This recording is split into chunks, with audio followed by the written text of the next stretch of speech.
Salam ələ vaxtınız xeyir olsun. Hazırda Avropanın İTMW orta mənzilli hava təqatılı mərkəzinin model proqramlarının ən son yenilənmiş təhlillərlə tanış oluruq. Bu model həftəlik anomaliyalar göstərir və iyul ayının 20-sindən 29-una qədər olan müddət ərzindəki proseslərə əsasən orta gözlənilən statistik siqnalları göstərir. Avropanın qərbində, cənubunda və mərkəzi hissələrə doğru yayılan bir antisiklonik sistemin təsirləridir. İsti hava dalğası, yəni burada bir müsbət anomaliya var. Avropanın mərkəzindən şərqinə doğru isə burada bir negativ anomaliya var. Azərbaycan ərazisi də güclü bir istilik dalğasının təsiri altında olmayacaq, çünki Bakıda hər 2 gündən bir şimal küləklərinin güclənməsi, mərkəzi alanda isə yəni isti hava şəraiti davam edə bilər. Bu modeldən əlavə digər modellərin də göstəriciləri ilə tanış olar və bu prosesin ümumi gedişi hansı şəkildə olacaq, artıq bu barədə daha ətraflı danışıram. Bu model həftəlik temperatur göstəriciləridir və iyul ayının 20-sindən 27-sinə qədər olan müddət ərzindəki tendensiyanı göstərir. Qərbi Avropada və Avropanın cənubundan qərbinə doğru və şimal-qərbinə doğru yayılan bir antisiklonik sistem omega bloklanması, Avropanın mərkəzindən şərqinə doğru isə bir negativ bir anomaliya, yəni hava temperaturunun iyul ayının çoxillik göstəricilərindən iyul ayının 20-sindən 27-sinə qədər olan müddət ərzində azalması, yəni negativ bir sərinləşmə gözlənir və baxın, Azərbaycan ərazisində də güclü istilik dalğası ehtimalları zəifdir, çünki baxın, burada artıq rənglərin bir qədər soyuq tonu qeydə alınır. Bu da hava şəraitinin çox güclü isti keçməsinin qarşısını alır.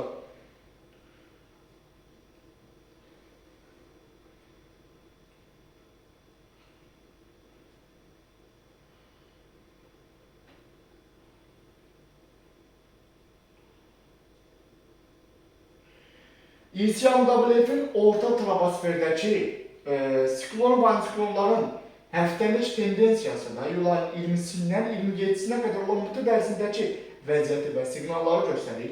Avropanın qərbində və cənubunda bildirdiyim kimi bir yüksək atmosfer təsiri, orta troposfer bir bloklanma və Avropanın mərkəzindən şərqinə doğru isə burada bir ekstratropik tipli siklon sisteminin sol qolunun gətirdiyi sərin hava dalğalarının Qafqaza da təsirləri davam edəcək. İstilik dalğası gözlənilir, çünki baxın burada bir bloklanma yoxdur. Amma Azərbaycan ərazisi baxın sərin hava axınlarının Şimali Qafqazdan Cənubi Qafqaz, Azərbaycan ərazisində doğru yayılması nəticəsində Azərbaycanda bir qədər güclü və uzunmüddətli bir istilik dalğasının baş verməsi potensialı. İyul ayının 20-sindən 27-sinə qədər zəif bir ehtimaldır. Bu barədə daha ətraflı danışacağıq. Avropanın orta mənzilli hava təqatılı mərkəzinin superkompüter modeli baxımından göstərir. Avropa arasında gözlənilən siklon və antiklonların ümumi tendensiyası haqqındakı məlumatların təhlillərinə əsasən, baxın, Avropanın cənubundan qərb rayonuna doğru yayılan bir antisiklon omega bloklanması davam edəcək. Avropanın şimalında da bir atmosfer təsirində artım var, amma bu proses tez dağılacaq. Avropanın şərqində, Rusiyanın qərbində bir ekstratropik siklon sisteminin aktivləşməsi gözlənilir. İyul ayının 21-i, 22-si, 23-ü və 24-ündə Azərbaycan arasında bir antisiklon sisteminin, yəni cənubdakı antisiklonun bir qədər ölkə arasına doğru yaxınlaşması, amma antisiklonun mərkəzi hissəsinin daxil olması ehtimalı yoxdur. Bu o deməkdir ki, yəni Azərbaycanda bir uzun müddətli istilik dalğası olmayacaq. İstilik dalğası bir daha bildirirəm ki, 4-5 gün davam edən bir 35-40 dərəcəlik davamlı temperatura deyilir, amma 1-2 gün əgər temperatur 40 dərəcə qalxırsa, buna istilik dalğası deyilir. Eyni zamanda Avropanın deməli şərqindəki, baxın, mərkəzi və şərqinə doğru yayılan bir ekstratropik siklon sisteminin təsirindən artıq bu Azərbaycandakı istilik dalğasının uzun müddət qalması potensialı yoxdur. Artıq iyul ayının 25-indən başlayaraq və 26-sında modelin də göstərdiyi kimi, baxın, bu sistem artıq, baxın, bu ekstratropik siklon sistemi istilik dalğasını ölkə arasını qovacaq və Mərkəzi Asiyada bu sistem yayılacaq. Superkomputer modeli istilik dalgasının tam gücü ilə Qafqaza daxil olması siqnallarını göstərmir. Bu da o deməkdir ki, iyul ayının 25-i və 26-sında ölkə arasında havanın temperaturunda azalma potensialı var. İyul ayının sonlarında istiləşmə siqnalları var, amma bu müvəqqəti xarakter daşıyır. Çünki modelin 10 dəfə yeniləməsi olanda bunun 7-8 dəfəsi Azərbaycanda tez-tez dəyişən havanı göstərir. Cəmi 2 dəfəsi isə istilik dalğasını göstərir. Demək, istilik dalğası daha az olduğu üçün istilik dalğasının uzun müddətli istiliyin baş verməsi ehtimal aralığı olduqca zəif bir ehtimaldır. Bu model ansambl modelidir. Bilməyənlər üçün ansambl modelin açıqlamasını verirəm. Ansambl modeli bir model demək deyil. Yəni, bir modelə baxıb istilik dalğasından danışanlar olduqca absurd bir adamlardır.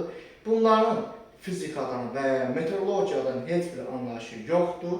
Boş-boş danışmaqdan başqa işlər gücləri yoxdur. Bu model ansambl modelidir. Yəni, buradakı bu göstəricilər bir neçə modelin birləşdirilmiş məlumatlarını göstərir. Bakı ərazisində, baxın, burada iyul ayının 28-29-na qədər temperatur göstərilib. İyul ayının 15-i və 16-sında, baxın, temperaturda bir qədər sərinləşmə var. Çünki Bakıda şimal külələri əsəcək. Növbəti fasilə, iyul ayının 18-i, günün ikinci yarısı, 19-u və iyul ayının 20-sində, baxın, burada da bir sərinləşmə var. Çünki şimal külələri əsəcək. İyul ayının 22-si, 23-ü, 24-ü, baxın, temperatur artır. Çünki bloklanma, antiklon bloklanması olacaq. Amma və lakin, iyul ayının baxın 26-sı və 27-si, baxın burada dalğalanma var. Bu o deməkdir ki, yəni burada bir hava şəraitinin dəyişməsi potensialı var. Temperaturun müsbət 35 dərəcədən, baxın bu əsas qalın xətt. Ən yüksək temperatur iyul ayının 23 və 24-də olacaq. Bakıda temperatur 35 dərəcə həddindən yuxarı çıxmayacaq. Yəni kölgədə temperatur 35 dərəcə olacaq. İstilik dalğası olması üçün temperaturun 35 dərəcədən yuxarı qalxması və 3-4 gün davam etməsi vacib sayılır. Yəni bu Ümumdünya Meteoroloji Təşkilatının qaydalarıdır. Kopernik İqlim Tədqiqatları Mərkəzi, Avropanın İCMW İqlim və Hava Araşdırmaları Mərkəzi və Kopernik İqlim Mərkəzi iyul ayının 20-sindən 26-sına qədər olan müddət ərzindəki temperatur anomaliyalarını göstərir. Avropa arasındakı iyul ayının 20-sindən 26-sına qədər nə baş verəcək? Bu barədə temperatur xəritəsidir bu. Baxın, Qərbi Avropada, Avropanın cənubundan, xüsusilə də Afrikanın şimalındakı səhra tipli antiklon sistemi Avropanın cənubundan, Avropanın qərbinə doğru yayılması potensialı var. Bu da Avropa ərazisinin deməli, cənub, qərb və qərb hissəsində havanın temperaturunun artması ilə müşahidə ediləcək. Amma Avropanın mərkəzi hissələrindən şərqinə doğru isə temperaturda azalmalar gözlənilir. Avropa ərazisinin baxın, mərkəzindən şərqinə doğru burada bir siklon fəaliyyəti, ekstratropik bir siklon gözlənir və bu sistem, baxın, Azərbaycan ərazisində də bu sistemin təsiri ilə havanın temperaturunun çox yüksəlməsi potensialı yoxdur. Yəni, həftəlik anomaliya bunu göstərdir ki, burada bir istilik dalğası potensialı olduqca zəif bir ehtimaldır.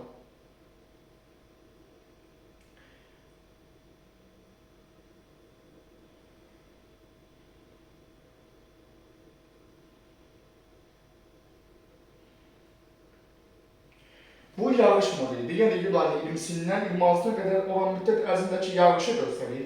Baxın, Avropa ərazisindəki bu, Avropanın mərkəzində, qərbində, şimal-qərbində bir antiklon sistemin təsiri ilə yağıntılar azalacaq. Baxın, Avropanın şərqində isə böyük bir yağıntı sistemi gözlənir və bu yağıntı sistemi, baxın, Azərbaycan arasında doğru yaxınlaşacaq.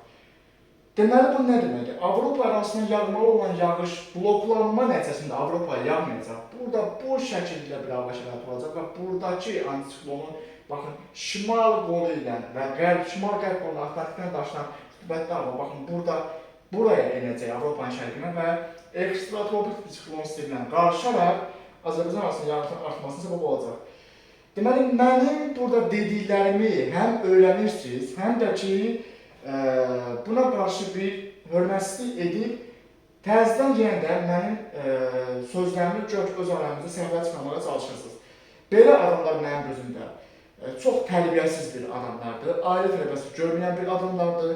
Ümumiyyətlə, dostluqdan, ailədən anlayışı olmayan bir adamlardır. Mənim gözümdə bir adamlar agent sayılır və hətta düşməndən belə ən aşağı bir səviyyədədir mənim gözümdə. Çünki bu adamlara mən bu boyda zəhmət çəkib, bilgi verirəm. Hansı ki, bilgi, məlumat dünyanın ən qiymətli bir şeydir. Çünki bilgi və məlumat olanda artıq insan aldadılmır, daha çox bir şey bilir. Amma mən burada hər cürə bir xırdalığa çatıram. Deməli, xarici bir kanallara girib, onlara yəni, deyən adamlar ki var, Azərbaycanlıların əksəriyyəti son dövrlərdə xarici kanallara girib deyirlər, ay başbakanım, ay filancası, ay qardaş, ay bacı, eyni sözlərlə mən danışıram. Burada fərqi nədir? Burada heç bir fərqi yoxdur. Yəni də baxın, eyni modellərdir.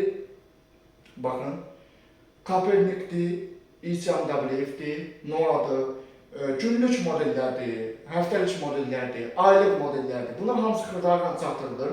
Onlardan daha yaxşı xırdalayıram, onlardan daha yaxşı başa salıram, onlardan daha yaxşı mənim təcrübəm var.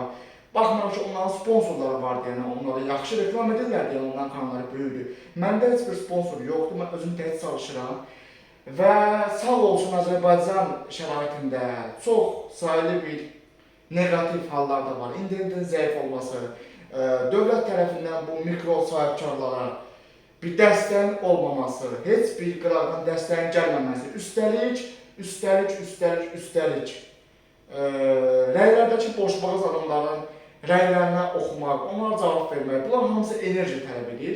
Və artıq mən başa düşdüm ki, mənim kanalımda rəy yazanların əksəriyyəti, yəni hamısı yox, 100% deyil, 80-90% agent qruplarından göndərilən adamlar. Çünki onların rəylərine mən baxıram, eyni sözü yazırlar, yəni eyni fikir. Necə deyim sizə? Yəni bir adam, necə deyim, bir adamın dediyi söz necə, yəni 10-15 profil tərəfindən eyni söz, eyni cümləniz ola bilər. Deməli, bu adamlar eyni yerdən idarə edilir. Ya bir adam da 10 dənə profil açır, ya da ki, ətrafdan göndərilən çoxsaylı profillərdir. Həmin adamlar qeyd şərtsiz bloklanacaq. Yəni, mənim kanalım 2 ilə yaxının tamamilə rəyləri qapalı keçir. Mənim burada heç bir xeyrim yoxdur. Yəni, onlar tamamilə bloklayıb, tamamilə kanalı rəksiz davam edə bilərəm. Çünki mən özümə güvənirəm. Rəsmi modellərə güvənirəm, bu öz analizlərimə güvənirəm və deməli, mənim bu işimə kölgə salmaqla çalışan adamların orada hansı bir rəy yazmaqda mənə heç bir hissi yoxdur. Sadəcə olaraq vaxt itkisi olduğu üçün və mənim işlərimə qarşı kölgə salmaq məqsədi daşıdığı üçün deyəsən bu gedişdən bütün rəylər tamamilə qapalı şərait keçəcək.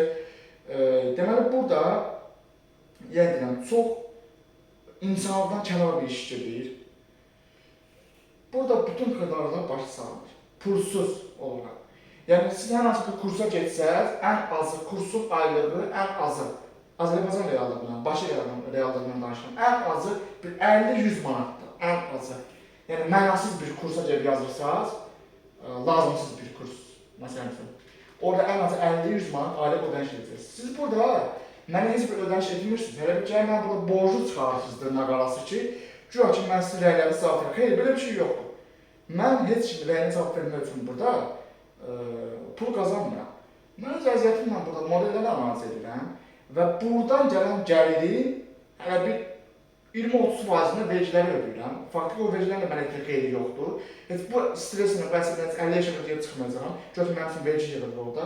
Yəni deməm budur ki, ən azından heç olmasa bir insan olaq hamımız, insan olaq ki, buradakı bu prosesləri bir anlayaq, anlamırsanızsa rəy yazmayın, çıxın gedin. Kanalın bütün rəyləri bu gedişlə bağlanacaq. Yəni, bu qədər xırdalıqla əgər yenə də başa düşmüşsünüzsə, onda belə çıxır ki, problem üçün özünüzdədir da, problemi mənə axtarmayın boş-boş. Deməli, yaxın günlərdə, iyul ayının 15-i, axşam və 16-sında, baxın, burada Böyük Qafqazda və Kiçik Qafqazın dağlıq ərazilərində, bu mərkəzi alana aid deyil, diqqətlə qulaq asın. Dağlıq ərazilərdə topa yağış vurulan aktiv inkişafı Böyük Qafqazın Balakən, Zaqatala, Şəkirqaf, Oğuz, Qəbələ, İsmail, Şamaxı, Quba, Qusar, Dağlıq Şirvan, Dağ kəndlərində, Kiçik Qafqazın Daşkəsən, Qərəbə, Kəbəcə, Şuşa, Laçın, Xankəndinin Dağ kəndlərində iyul ayının 15-i axşam və 16-sında lokal bir 5-10 kilometre radiusda bir ildırım buludlarının aktifləşməsi, qısa müddətli yağış yağması, şimşək çaxması potensialı var, amma bu sistem geniş miqyaslı olmayacaq, çünki bu sistemin dəstəyi yoxdur. Eyni proses iyul ayının 17-sində də təşkillanacaq, iyul ayının 18-sində də təşkillanacaq, iyul ayının 19-unda da təşkillanacaq. Demək, bu prosesin tez-tez Böyük Qafqazda və Kiçik Qafqazda təşkillanması potensialı var. Bakı ərazisində ciddi bir hava dəyişikliyi yağış mənasında olmayacaq, külək mənasında isə olacaq. İyul ayının 20-sində də bir şimal qəbranında hava şəraitinin dəyişilməsi potensialı var.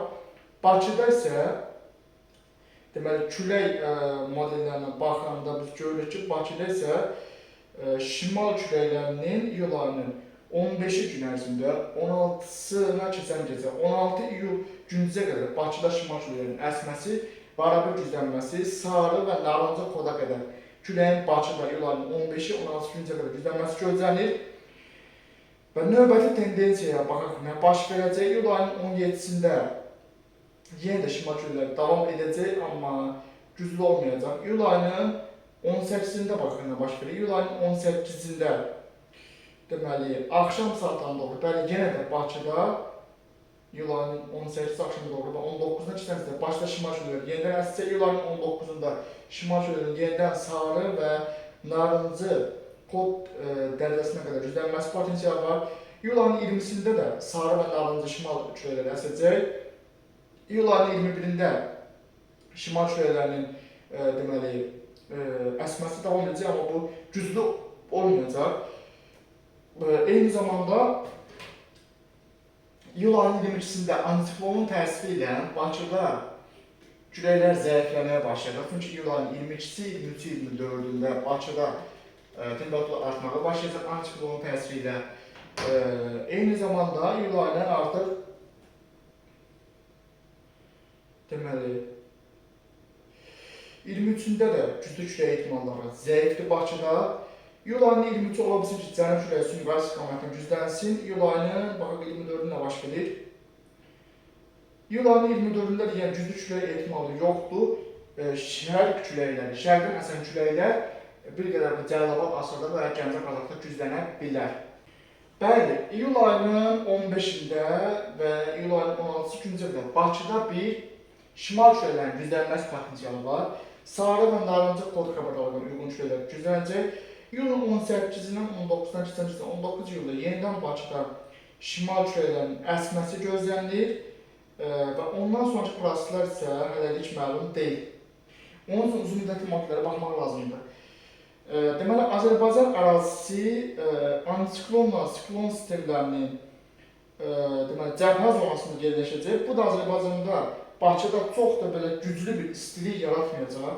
Çünki həm şimaldakı sərin hava, həm də ki cənubdakı antiklonla bu şimaldakı sistem, baxın, şimaldakı ekstratropik sistemi, cənubdakı antiklon sisteminin cəbhə zonasında Azərbaycan arası qaldığı üçün Azərbaycanda böyük bir istiləşmə olmayacaq.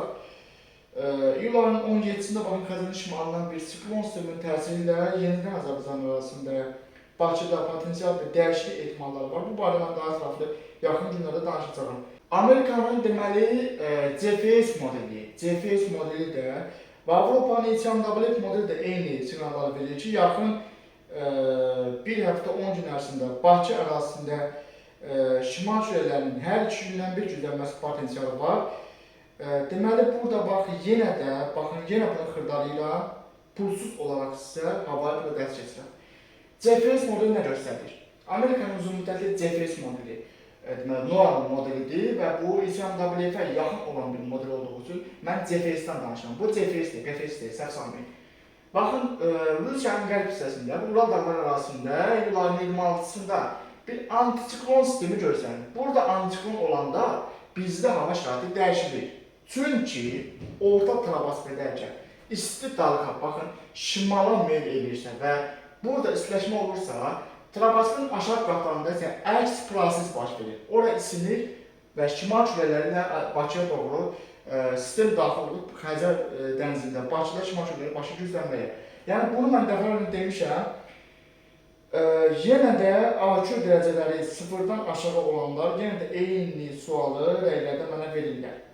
Hətta bu bloklanma baxın burada yulanın sonlarında davam edəcək. Deməli burada bir qarışıq bir mövzu var. Bu bloklanmanın bu qədər uzun davam etməsi əslində baxın bloklanmanın yaxınlığında bir siklon sistemi də var. Baxın diqqətlə. Baxın bloklanmadır, güclü bloklanmadır və bloklanmanın yaxınlığında siklon var. Fizika qanunlarında antisiklonun yanında siklon olur və antisiklon nə qədər güclü olarsa, omega blokun nə qədər güclü və təhlükəli sayılır və bu da yanındakı siklonun ən zəif bir siklonun belə çox güclənməsi ilə nəticələnəcək. Bu o deməkdir ki, deməli bu nə deməkdir? Yəni hava şəraiti yulanın sonlarında da çox ciddi şəkildə dəyişilə bilər. Deməli burada bəzi suallar verilir ki, niyə atmosfer təzyiqi bəzən yüksək göstərilir, bəzən aşağı. Bu modellər çünki dəyişiklik siqnallarını verir. Yəni təzyiqin normal qalmasını göstərmir. Gah artıb, gah yuxarı qalxmasını, gah azalmasını göstərirsə, deməli bu həmin ərazidə potensial dəyişiklikdən xəbər verir. Bu o deməkdir. Bunları başa düşmək üçün çox il təcrübə lazımdır. Mən hər dəfə bunu deyirəm, ona görə yenə də eyni sualları mənə verirsiniz.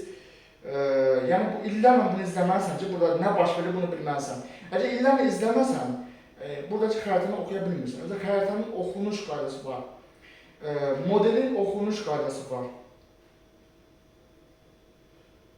Baxın, burada bir soyma potensialı var. Deməli, sistem iyul ayının son günləri və avqust ayının bir ilk günlərində burada bir soyma yazacaq və Azərbaycan arasında hava şəraitinin tez dəyişilməsi potensialı var. Bakıda qısa müddətli, hazırda deməli, binə ərazisində, deməli, saat neçədir? Saat 01:29-dur, 15 iyula keçən gecə, hazırda başda qısa müddətli yağış yağır və lokal bir 5-10 km radiusda şimşək potensialı var.